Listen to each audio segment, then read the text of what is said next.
Pot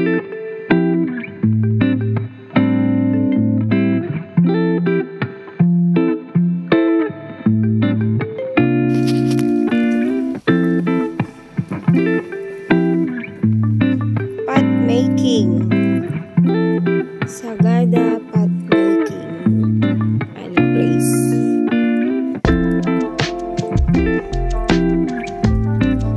Ay, ganda. Wow.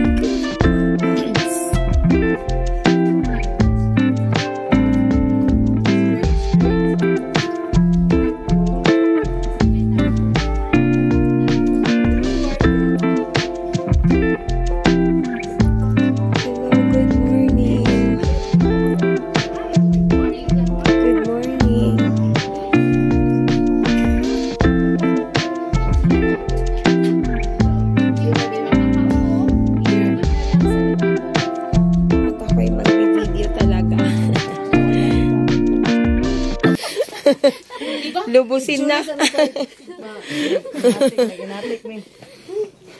Nakuha na lang din naman.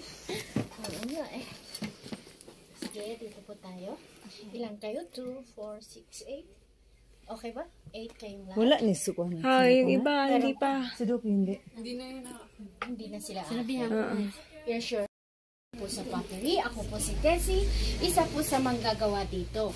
Ang pottery na ito, nagsimula po siya noong year 2000 by Archie Stapleton. Anak siya ng American missionary na napadpad dito in the 1960s. Nakita po kasi niya ang potential ng aming raw materials, kaya po niya ito itinayo for Sagada Community for alternative livelihood. So, ang clay po namin, nanggagaling dito sa Sagada, ngunit hindi po ibig sabihin na kahit saan namin siya makita ay pwede namin kunin. It will not work that way kasi kailangan namin maging environmentally friendly.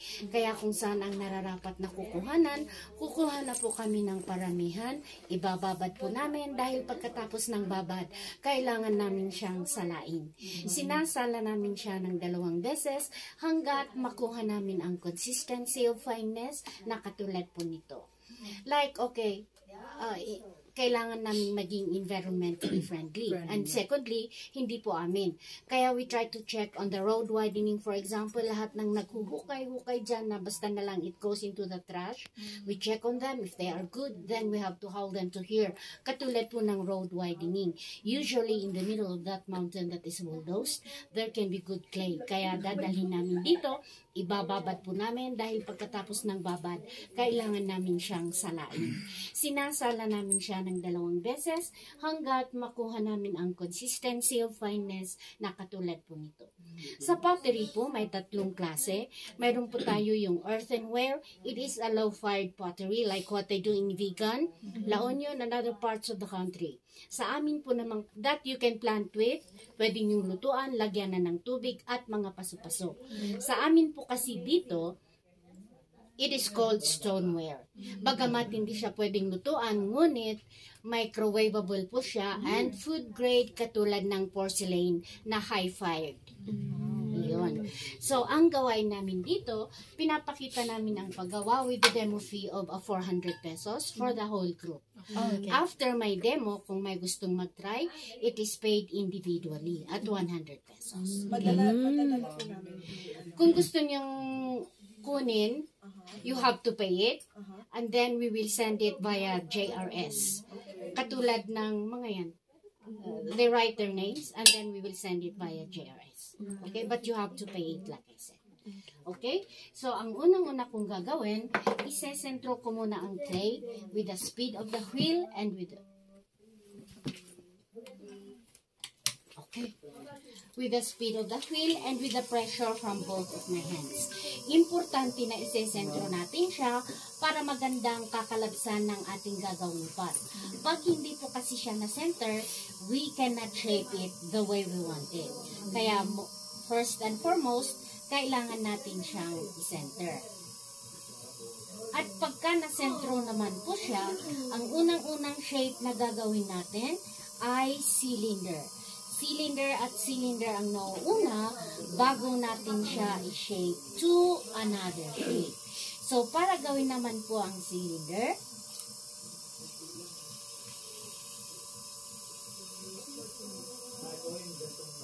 lagyan natin siya ng butas sa pinaka-center, and then from there, we are going to pull the clay up.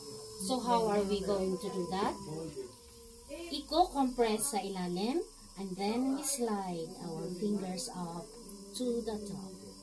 Yan. Ulitin natin para tumaas pa siya. Compress here at the bottom, and then we slide.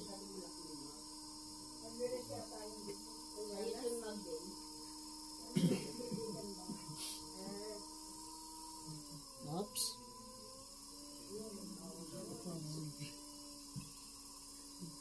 Saan na kailang tawon? Pagkita na diya.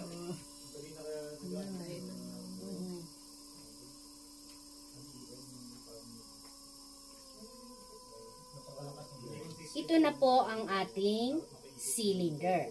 Ngayon, out of this cylinder, i-shape natin siya to another shape. Sa shaping naman, ang pressure manggagaling muna from my inside hand. So, ang gagawin niya, itutulak niya siya palabas habang tinutulak, tinataas, dahan-dahan. Dito naman po sa gitna, itulak natin paloob. Dahan-dahan, we will go up, up, up, up, up, up. At bago naman po sa pinakamataas, tulak natin palabas at magiging what you see. Vase. It is a vase. Sa pottery, it's about feeling also. Try to feel how thick or how thin so you would know when to stop. So dito, pwede pa po nating palubuin dito banda to balance it. Tapos dito, pwede pa po natin siyang paliitin by pushing it somewhere in, in. To the top, hanggang taas. And that's how far the clay can go. It is a vase, pero pwede po natin siyang gawing water jug. Lagyan lang po natin siya ng spout. Wow. There. So, from here, ipapa-air dry namin siya ng 5 days. So, 5 days later, magiging leather dried na po siya. Babalikan ko po naman siya. Ititrim ko siya sa pinakailalim. Lalagyan siya ng tangkay. I-dry po ulit namin siya ng 1 buwan bago po namin siya lutuin. At 2 beses namin siya linuluto. Iyan ang pottery. Wow. Thank you. Hindi, may kulay. Kukulayan pa yan. Glaze. Katulad yan. Kaya Isang naka-G. kulay na itong mug na to. Dito pag Opo. dito ba? Sino pong gustong mag-try? Mag-try. Yung